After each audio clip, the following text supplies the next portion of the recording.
So, empower future-ready learners through the lens of UDL, expert learners.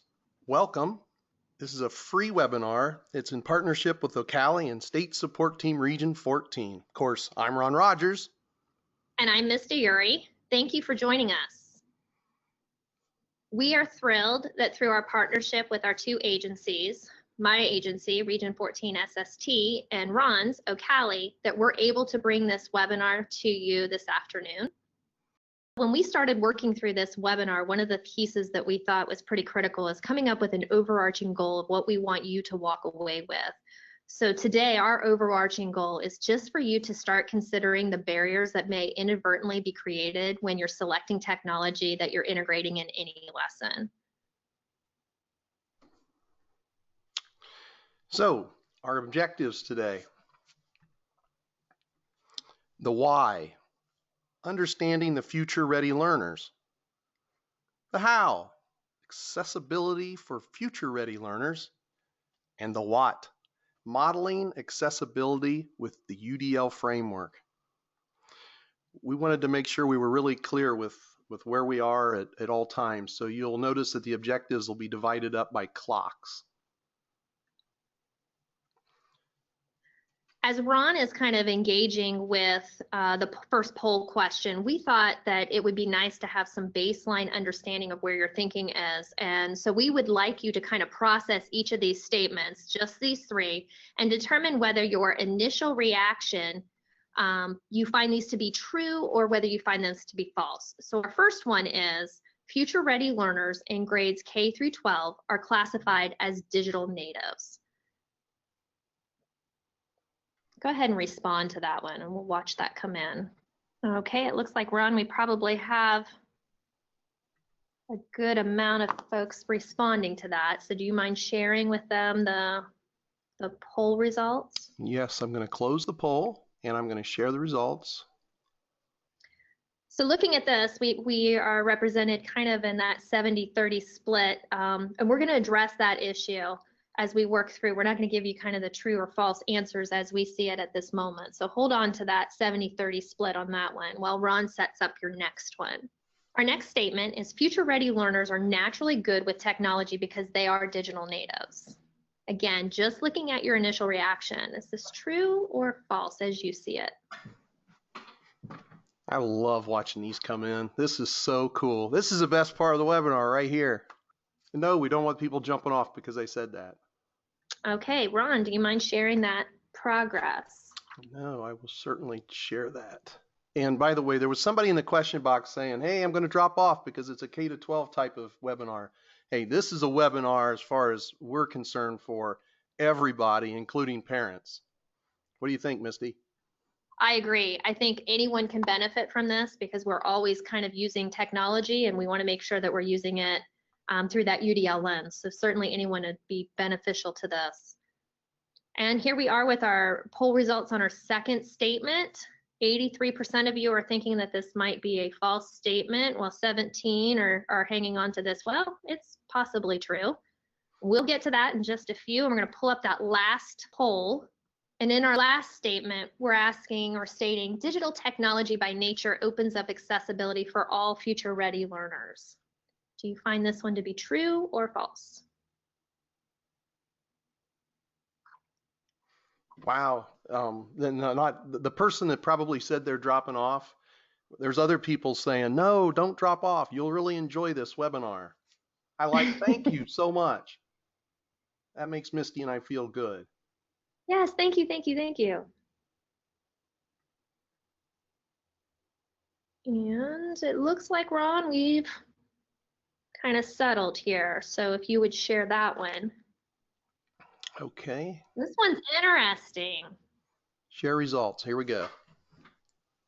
So we are a house divided on this one. Oh, that's exciting. Gives me chills on this. This is going to be so good.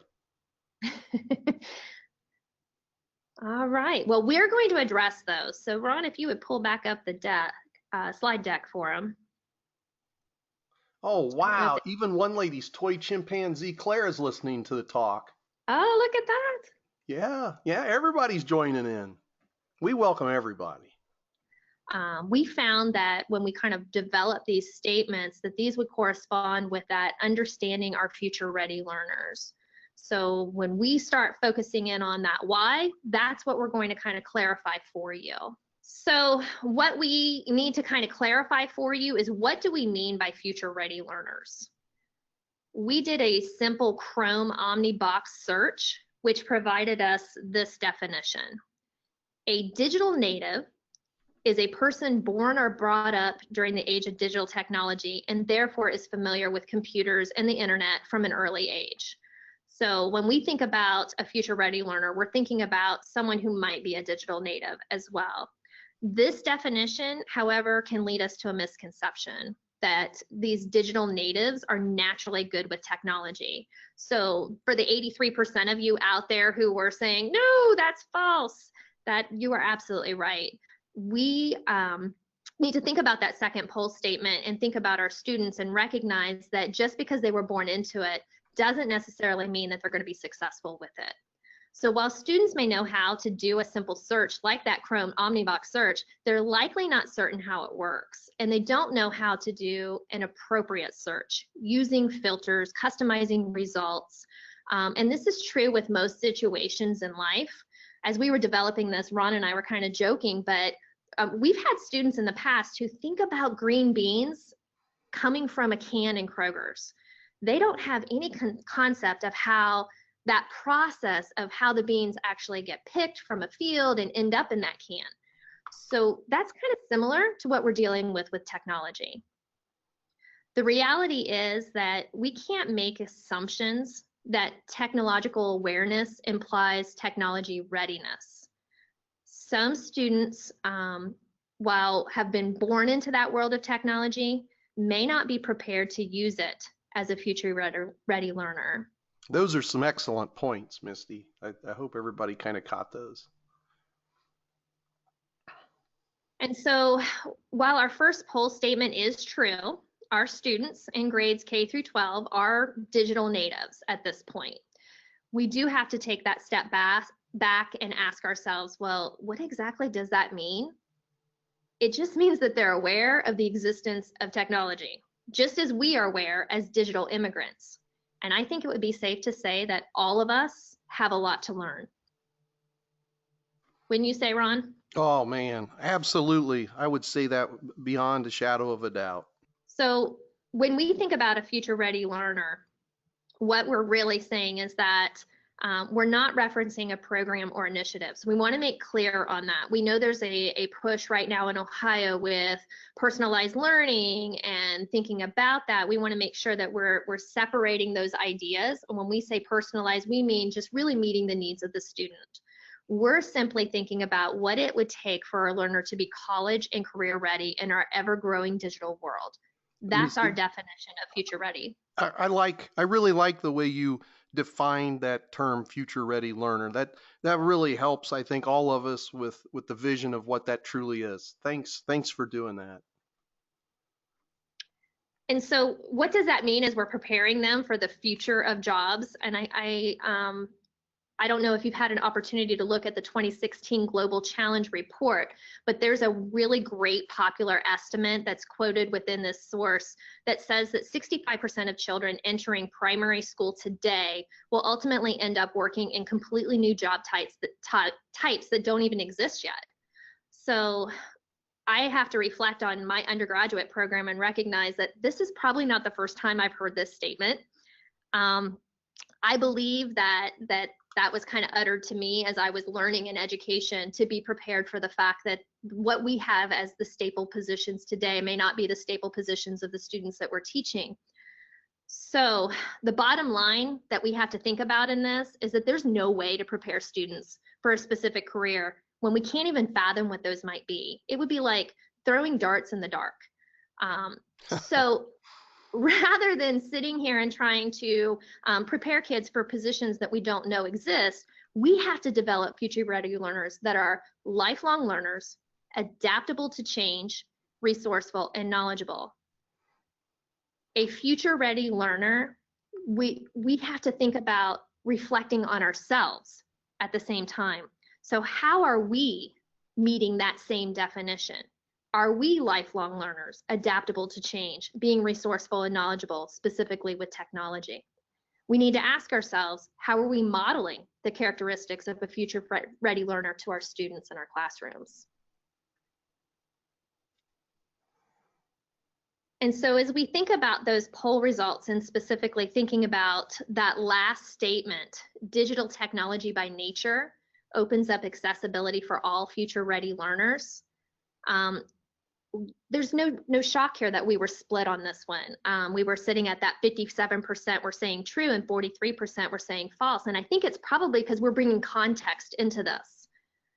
We have to understand it ourselves, and to understand that definition of future ready learners, we have to ask, are they able to use technology efficiently, appropriately, and innovatively? Because if they're able to do those pieces, then I would agree with that 43%. I would agree with that 57% saying that, yeah, that's true if we've created that. However, when we really think about it, the answer is no. Often in the classrooms that I visit, students aren't prepared. And this is really a paradox in our classrooms. The reality is, the more technology we have, the less prepared we are to use it. One of the folks online said that they often explain that students who know how to use technology for recreation does not always translate to using technology in a learning environment. I thought that was kind of neat. That is absolutely spot on. And I think that's the assumption we come to the table with, is that we think because they're able to, through that kind of access of play, be able to do it with that innovation and learning. And that's just not true. So part of our challenge then is to dispel that myth by understanding what a future-ready learner needs and understand the why behind the what that we do every day. And look where we are. We are now going to go to the how. Let's do it. So I think at this point, most of us are like, okay, yes, Misty, we're with you. But how? Well, we have to consider what learning is required. So, for example, let's just think about learning to drive. Some of us and future drivers will sit through a year or half a year's course of driver's ed in front of a book, possibly a blackboard back in the time, or a whiteboard, or even a smartboard. Some may have car simulations. Assuredly, everyone at some point has had some direct instruction while in the driver's seat and experiencing that feel of the car. And whether it's putting the car in the first gear or the second gear, or knowing just how much to push it on the clutch. Well, hang on a second. Clutch. Maybe people who don't have that, right? Clutch. I think we're showing our age. So whether it's an automatic, as we're fortunate to have that, or the standard, there's still a lot to learn and experience when driving a car safely. Everyone has their own story on what they remember in learning to drive. We would never place a student behind the wheel without providing them multiple means of representation, action, and expression when learning to drive. This is the same approach that is necessary when students are expected to utilize technology in the classroom. In our constantly changing, ever-growing toolkit of technological resources, we are better prepared to meet the diverse needs in our classroom. In fact, when I'm working with teachers, I've heard myself say this: there's an extension for that, there's an add-on for that, or there's an app for that. The problem is, just because it's there doesn't necessarily give them access. So I have to ask, is the personalized path accessible? Too often we're focusing on a content goal, which is what students need to know about that lesson or about that content, and not so much on the method, which is what they are able to do at the end of the lesson. We take great care in deconstructing the content. We consider multiple approaches that we will assist the student in understanding the content, but I have to wonder, do we take the same care when thinking about the method that the student is using to demonstrate that learning? Wow, it's a powerful question. Very powerful. So here's an example. Let's think about a math content goal. I can determine the unknown length in drawing or a map by using a proportion if given the scale factor. When thinking about this content goal, the teacher might use a video, direct instruction, manipulatives, web-based resources such as LearnZillion, IXL, or Freckle to scaffold the learning and provide multiple means of engagement and representation. And we have those items in the resource package that you can download, and it'll also be in the email that you receive tomorrow. So now we have to start thinking about the method. How will I know that they can demonstrate that content? The student could, in a low-tech way, just solve the given problems with paper and pencil, or I can even substitute the paper and pencil for a Google Doc. They could record their thinking in a number talk with Flipgrid. They could redesign the task using Google Drawings. The students could app smash by using a online whiteboard called Twidla, and app smash that with Screencastify, which is a Google extension that records your screen, and create their own Khan-like Academy videos where they're explaining that problem and how they worked it out. And while all these options can demonstrate the student's understanding of the content goal, too many times the method for demonstrating does not receive the same level of instruction that the content receives. An assumption is made. Students will be able to self-select the appropriate method, successfully navigate the technology, and even attend to the task without explicit direct instruction on the tool. I have heard teachers say they'll figure it out.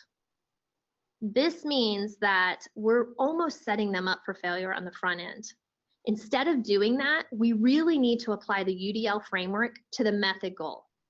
Have we considered learner variability? Is the tool accessible?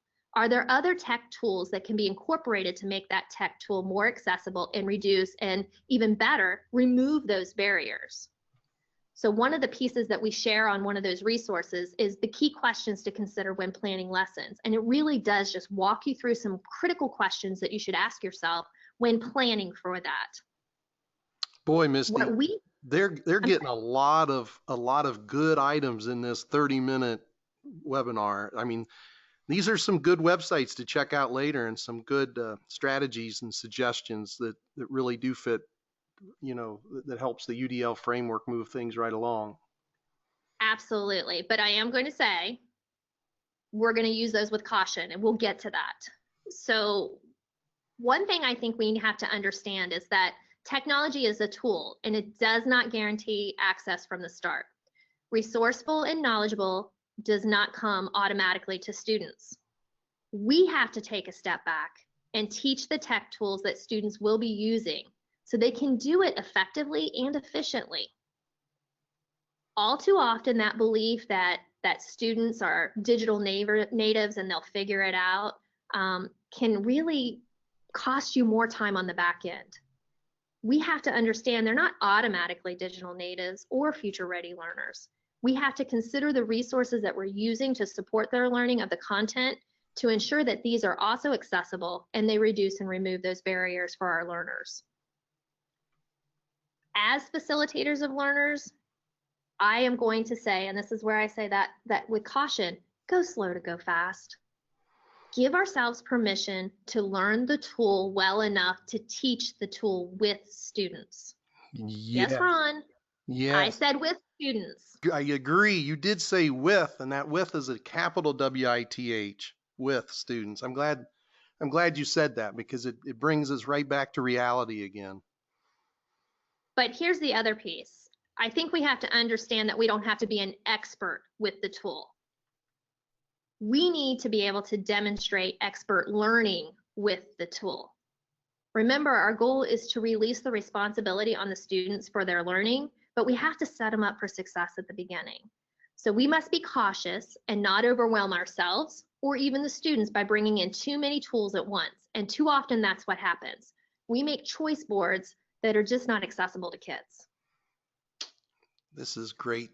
This is so great. It's, we're just moving along, and now the clock tells us we're going to go to the what.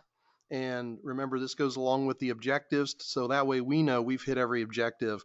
And the what is this, the modeling, does it fit perfectly into our final objective? It really does. So whether you're using a learning management system like Google Classroom, Edmodo, Schoology, or even creating hyperdocs to personalize that learning, we must provide time to explore the tools available to them. One way to do this is by adding the G Suite training extension. And we need to teach students explicitly how to access that extension, how to navigate their questions, and find the videos that are going to best support their learning with that extension. So students then can be empowered to seek solutions to questions independent of the teacher. And that will only happen when they understand that resource that is available to them and how they can use it. You know, Misty, I was reading through, and I want to read a couple of these items that people have said. One says, I try to have teachers ask students reflection pieces about the use of the tool. Was the tool useful? Would you use it again? Things like that. Trying to incorporate SEL into that expert learner. And other people are saying, Misty, you're really rocking this with your knowledge of technology. I appreciate all those comments, and I think, I think together we are very powerful. So I think as we move forward and we start thinking about this accessibility and we think about these tools and we think about how we're sharing those accessibility features within the tool, students then become advocates for their learning, which is our ultimate goal. They start removing their own barriers for themselves. So here's an example. If we're working with Google Docs and we share with students the accessibility settings for screen reader support, or we're struggling with that typing, so we show them how to voice type, or we change the page setup so they can focus on the background colors and get some contrast for themselves. We can use extensions or web-based resources such as Mercury Reader to get rid of the busy clutter that's on web pages. We can use Summarize This or Resumer, which condense that rich text that may not be at the readability level to get to those main points in that summary, which is all they really need anyway. Or we can even think about using Rewordify. So sometimes those challenging words in a text are really stumbling blocks for students, but using Rewordify will simplify that for them, and then that vocabulary then is accessible. These small but mighty options will require explicit instruction, which does take time from the content. However, I believe you're going to recover that time when students are able to demonstrate their learning in their powerful ways. So, Ron, I think we need to kind of model this out for our listeners by asking some critical questions. So here's my example. I'm going to assume that this is my classroom right now, this webinar right now with all the adults that are in here learning. And I want them to learn a little bit more about UDL. So in my planning, I've curated several resources for them to develop background knowledge on UDL. I included several different modalities for learning: slide decks, videos, infographics, research articles. And then I have come to my content goal being that I just want them to gain more background knowledge on UDL. So after reviewing all of these resources and possibly finding some on their own for 10 minutes, I want them to be able to have a rich understanding of UDL. That's my content goal. But now I have to understand the method. How am I going to know that they've met that content goal? I'm going to offer them some choice in the method. But ultimately, I want everyone to be able to demonstrate their understanding of what they reviewed by providing a summary or a gist of UDL. But here's the big question. If I ask for a summary, does that imply that the product must be written? The answer is no. You had me worried there for a minute. If I provide and I take the time to teach the tech resources, I've opened the door to many different possibilities. I could have learners demonstrating the gist by creating infographics with Smore, Pictochart, or Canva, or even Google Drawings. I can have learners choose a no-tech option and doodle their gist, or provide a written summary, or share their gist in an oral presentation. I can have them creating a podcast using Audacity or Adobe Audition or GarageBand. No matter what is selected, taking the time to provide the explicit instruction on the method will benefit all learners, and those learners will know which one's the right choice for them to select. So in my experience, I would wonder if we're truly offering personalized learning if we're not offering choices. The fact remains, technology is evolving so quickly, and our students' futures demand a strong foundation with technology, no matter what they choose to do for a career. So as educators, we have to teach students to be future-ready learners. What does that mean? They have to be malleable with technology. They have to be knowledgeable and resourceful when obstacles arrive. So I know you're kind of overwhelmed about all of those tech-based resources that I just threw at you, but again, we're going to stress that all of those are available for you in that download, and Ron indicated that he will also be sharing that out with you later in an email. So don't forget to download those, but if you miss it, not a problem, it will be coming to you. Oh, the Twitter chat. Please feel free to join one of the best chats on Twitter. Hashtag UDL Twitter chat, UDL chat, 9 p.m. Eastern time every first and third Wednesday. Again, it's hashtag UDL chat. I'd like to thank everyone for attending tonight. Yes, thank you so much. I appreciate your time.